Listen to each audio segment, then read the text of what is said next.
Faye Adja Jacqueline Badiane des fois damay insister ci Adja bi parce que nag dama aji màkk moo tax toujours je dis Adja Jacqueline Badiane. Donc je suis candidate de Yewwi Askan Wi au niveau de la commune de Biscuiterie boo gisee dinaa insister ci li tax ma nekk candidate parce que sama profil moo ko permettre woon parce que bi Yewwi Askan Wi di war a désigner candidat c'était ouvert hein? Et donc on a permis à tous les représentants des partis ñu déposer seen candidature mais différence bi mooy on allait dañ doon tànneef bi ci profil bi la man nag yàlla def na dama nekk un agent de la ville de Dakar donc bi may dem ville de Dakar ma dem fa avec ma maîtrise de sciences économiques bi ma amee maîtrise ma commencé au niveau de la ville mais j'ai préféré continuer mes études ci laa am benn DS en collectivité territoriale donc loolu moo ma gën a permettre sama candidature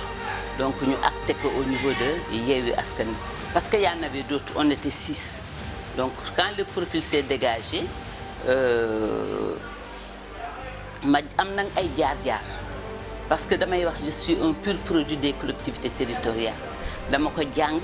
dama ko exercer en 97 avec l'acte 2 de la décentralisation on m'a affecté aux HLM ma commencé HLM ba 2002 ma dem Mermoz Sacré-Cœur nekk Mermoz Sacré-Cœur ba 2010 ñu affecté ma Yoff ma nekk Yoff ba 2013 ñu réaffecté waat ma mairie HLM foofu nag c'est la réforme ci la réforme acte 3 bi ñëw ma bàyyi woon commune d'arrondissement ñëw fekk ci commune de plein exercice léegi man dama nekk candidate au niveau de la commune de Biscuiterie parce que man Biscuiterie laa juddoo fi laa yaroo fi laa exercer ma nekk nag un pur produit du mouvement associatif jaar ay Ñaari Tali atterrir au niveau de NGB comme vice-présidente donc de ce club de ligue professionnelle au niveau de la commune wax dëgg yàlla ma gis fi loo xam ne sama expertise bi ma am au niveau de commune et sama expérience bi ma drainer war na ma permettre tey jii ma jariñ sama commune tey jii bu ma jëlee je prends toujours au niveau de l'éducation parce que boo gisee xale yi ni ñuy traîner ci mbedd bi nga xam ne accompagnement bi des na et là j'ai vraiment un programme au niveau de l'éducation surtout sur le cadre de vie des élèves parce que l'environnement de l'école doit être amélioré lu ñu dugg ci en fait yeneen yi parce que éducation bu ñu nañu xam ne que le circuit académique n'est pas transféré kooku il faut que candidat yi di ko xam mënuñu changer dara ci programme bi c'est l'État qui gère quand même ce programme académique au niveau de l'éducation au niveau de la santé xam ngeen ne Biscuiterie amul kenn ku fiy wasine amul maternité amul centre de santé boo jëlee ñaari communes yi ñu jël muy HLM am na poste de santé maternité am na centre de santé nga ñëw Grand Dakar am na centre de santé mais nga ñëw Biscuiterie avec une population beaucoup plus nombreuse que les deux communes yi ma lim on n'a pas de maternité on n'a pas de centre de santé bu ma jógee ci au niveau de la santé ma jëm ci au niveau de la sécurité HLM am na commissariat de police Grand Dakar am na poste de police mais Biscuiterie amul dara mais un problème de sécurité qui rejoint les enfants qui sont dehors yoo xam ne mën ma sax yegg ci leneen di mais au-delà de tout xam nga lan moo coiffé loolu yëpp le cadre de vie Biscuiterie dafa salté on me dit bu ko faral di wax mais mënuma ko bañ a wax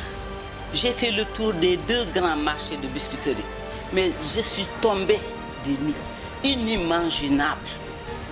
l'environnement des marchés yu jigéen ñi nga xam ne vraiment ñun askan bi man dama nekk candidate femme donc dama xëy na sama vision ak sama gis-gis bokk la gu góor ñi mais marché yi ma dem dama yërëm suñu moroomu jigéen ñi nga xam ne ñoo koy fréquenter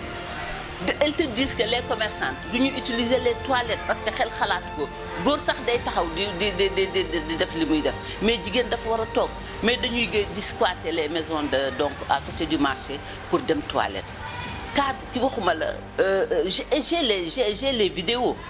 pour vous dire donc vous imaginez biscuiterie doo xëy gis kenn di bale les rues yi amoon goudron sax doo ko gis ndax suuf. Au-delà des saletés yi nga xam ne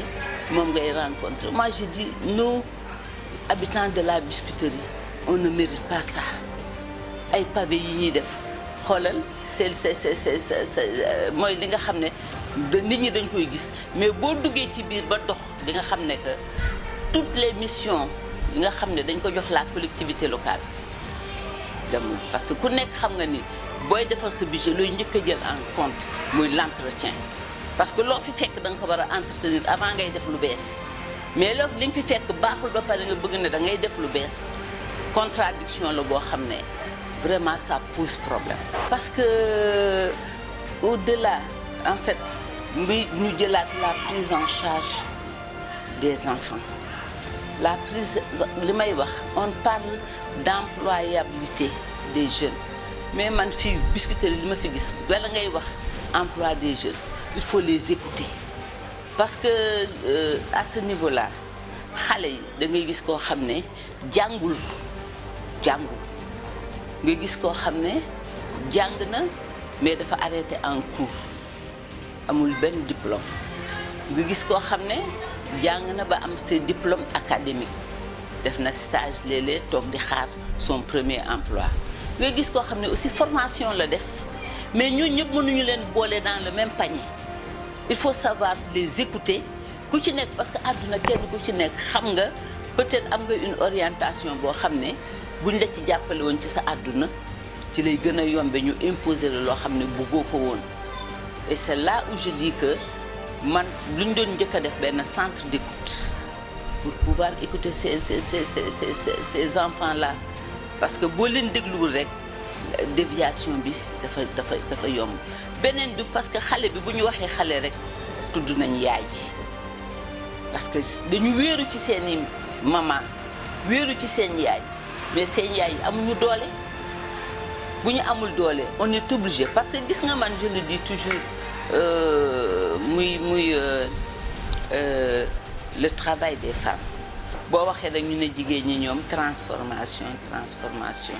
peut-être que transformation avec cette petite unité dans la maison du amul impact mais bu fekkee ne avec dañ ko def sous forme de paiement parce que gis nga tey jii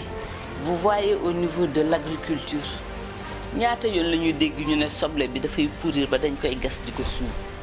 ñaata yoon ngay dégg ne pomme de terre bi ñu ngi gas di ko suul même le lait kay soow bi nga xam ne suñu pël yi dañ koy kii dañuy dem ba nga xam ne day yàqu ñuy gas di ko suul mais ça c'est la production bu ñu waxee production mais c'est le début de la chaîne commercialisation mën na fi am nit ñi jënd ko yóbbu ko ñu transformer ko buñ ko transformer mu ne mu am un produit fini on commercialise avec des unités de distribution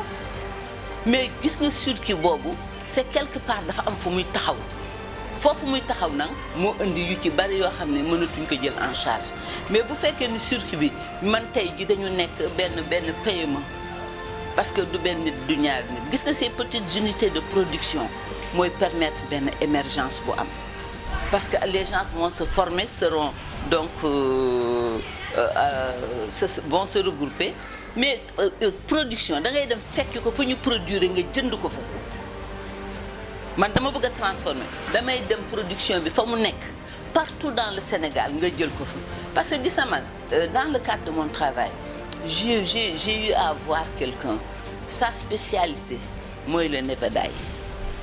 ay conteneurs il est mbonuma la wax ay conteneurs lay jël mën na teg benn Thiès yóbbu benn Saint-Louis ubbi nebedaay bi mooy saab-saab parce que kenn du ko jënd dañ koy witt di koy jaay donc tey ji nga am ñu la wittal di la kii mais da nga leen di fay ñu wittal la nga ñëw di charger sa conteneur ba mu fees xam nga fan lay dem Angleterre du taxaw tous les produits médicinale au niveau de l'Angleterre boo ci seetee moringa la parce que Nevadaay ne meurt pas pour vous dire impact garab boobu bi mu am léegi sax Sénégal ñu ngi ciy def ay jus des jus de Nevadaay di ko naan c'est pour vous dire que y en a tellement mais xam nga lan la dañu amul esprit d'initiative fii dañu bëgg di suivre tey bu kenn defee dara réussir que c'est la ruée tout le monde loolu la ñuy def kenn dootul xalaat def leneen et loolu c'est une politique boo xam ne bu ko l'État du Sénégal définir moo am les moyens ñun xalaat bi la ñu am ñoom ñoo am les moyens buñ ko amee donc day daal di sotti tey jii nit ñi temps Senghor le budget en fait Abdou Diouf le budget tournait autour de 600 et quelques milliards Abdoulaye Wade ñëw en 2000 les années 2000 mu yéegal ko ba 2010 mu yéegal ko à 2600 ou 700 milliards Macky Sall actuellement parle autour de ñaata 500 000 milliards gis nga en fait cette montée exponentielle noonu la pauvreté bi gën a yéege autant le budget de l'État augmente autant la pauvreté augmente donc gis nga incohérence yooyu je crois que on a besoin de refaire l'orientation de la politique au niveau du Sénégal parce que orientation bi buñ ko réussir yu bari va aller de pair donc ça c'est mon intime conviction boo xam ne wax dëgg yàlla loolu laa gëm et je crois que au lendemain du 23 janvier 2022 di ñaan yàlla rek mu may ñu ndam ba nga xam ne ñun dañu nekk ci benn environnement boo xam ne les locales c'est la première étape nous allons vers les législatives et au-delà nous allons vers les présidentielles et c'est un processus boo xam ne dañ ko bëgg a démarrer actuellement avec les locales pour atterrir au niveau de la tête de l'État du Sénégal. Afroactu je crois sera